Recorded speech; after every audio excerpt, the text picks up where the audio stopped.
अब हम NFT के एप्लीकेशन के बारे में जानते हैं। NFT वर्ड सुनते ही आपके दिमाग में जो चीज़ें सबसे पहले आएंगी वो है आर्ट्स, जैसे कि कोई पिक्चर, कोई वीडियो या फिर कोई म्यूज़िक। इसके पीछे का रीज़न ये है कि आर्ट्स NFT का सबसे पॉपुलर एप्लीकेशन है और अभी तक ना जाने हम कितने ऐसे पिक्चर और वीडियो देख चुके हैं जो कि NFT वर्ल्ड में बहुत ही पॉपुलर रह चुकी हैं। यही कारण है कि NFT वर्ड सुनते ही हमारे दिमाग में आर्ट्स जैसी चीज़ें सबसे पहले आती हैं। लेकिन NFT का एप्लीकेशन सिर्फ इन कलरफुल पिक्चर और वीडियो तक ही सीमित नहीं है, बल्कि इसके अलावा और भी बहुत कुछ है जिनके बारे में हमें बहुत कम पढ़ने या सुनने को मिलता है। तो चलिए उन एप्लीकेशन के बारे में थोड़ा डिटेल से बात करते हैं। आज जो हमारे पास प्रॉपर्टी का रिकॉर्ड होता है उसमें मेनली यही बातें होती है कि प्रॉपर्टी का करंट ओनर कौन है, प्रीवियस ओनर कौन था, उससे पहले ये प्रॉपर्टी किसको बिलोंग करती थी। डैट मीन्स कि हमारे प्रॉपर्टी के पेपर्स प्रॉपर्टी के क्रोनोलॉजिकल ओनरशिप का रिकॉर्ड होता है।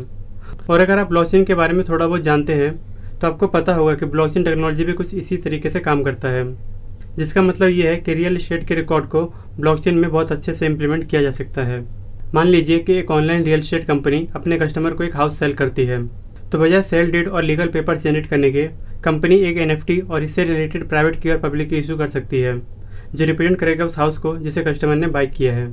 इससे फ़ायदा ये होगा कि सेलर प्रॉपर्टी के बायर को प्रॉपर्टी के ऑनरशिप का ट्रांसफ़र बहुत ईजिली कर सकता है। प्रॉपर्टी के न्यू रिकॉर्ड को मेंटेन करना बहुत ईजी हो जाएगा। इसके साथ ही साथ फ्यूचर में कोई पर्सन अगर ये देखना चाहे कि कब कब इस प्रॉपर्टी को बाई और सेल किया गया था तो इससे भी बहुत ईजिली किया जा सकता है। डैट मीन्स कि ब्लॉकचेन पे मेंटेन डेटा रिलायबल होते हैं और इन्हें ईजिली वेरीफाई किया जा सकता है। और सिर्फ इतना ही नहीं, अगर चाहें तो जिस तरीके से किसी आर्ट को ऑक्शन के थ्रू सेल किया जाता है ठीक इसी तरह प्रॉपर्टी को सेल किया जा सकता है। इस तरीके से सेल करने का फ़ायदा ये होता है कि जिस भी ऑब्जेक्ट को सेल करते हैं उसकी मैक्सिमम वैल्यू को डिराइव किया जा सकता है।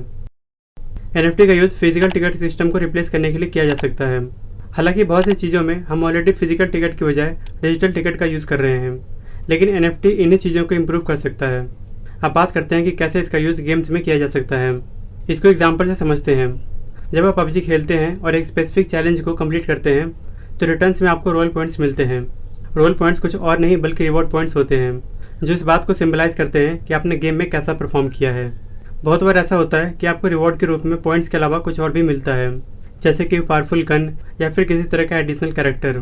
लेकिन गेम में परफॉर्म करने का हमें रियल मॉनेटरी रिवॉर्ड नहीं मिल पाता है, पर NFT के जरिए इसे भी पॉसिबल किया जा सकता है। बहुत से ऐसे कंपनीज हैं जो ऐसे गेम्स डेवलप कर रहे हैं जिसे इंजॉय भी किया जा सके और साथ ही में अच्छा परफॉर्म करने पर मॉनेटरी रिवॉर्ड भी गेन किया जा सके। और Axie Infinity एक ऐसे ही गेम का एग्जाम्पल है।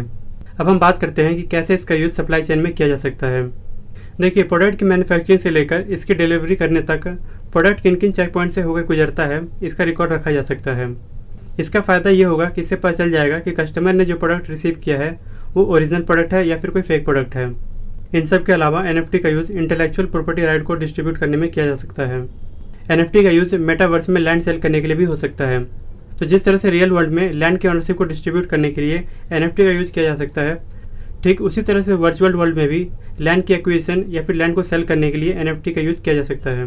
बल्कि मैं तो ये तक कहूँगा कि मेटावर्स के लिए ब्लॉकचेन के अलावा कोई और बढ़िया ऑप्शन नहीं हो सकता है, क्योंकि जिस तरह से रियल वर्ल्ड में लैंड की स्कैर्सिटी एक इंपॉर्टेंट फैक्ट है, ठीक उसी तरह से एक डिजिटल वर्ल्ड को रियलिस्टिक शो करने के लिए स्कैर्सिटी को मेंटेन रखना जरूरी है, नहीं तो उस मेटावर्स की कोई खास वैल्यू नहीं रहेगी।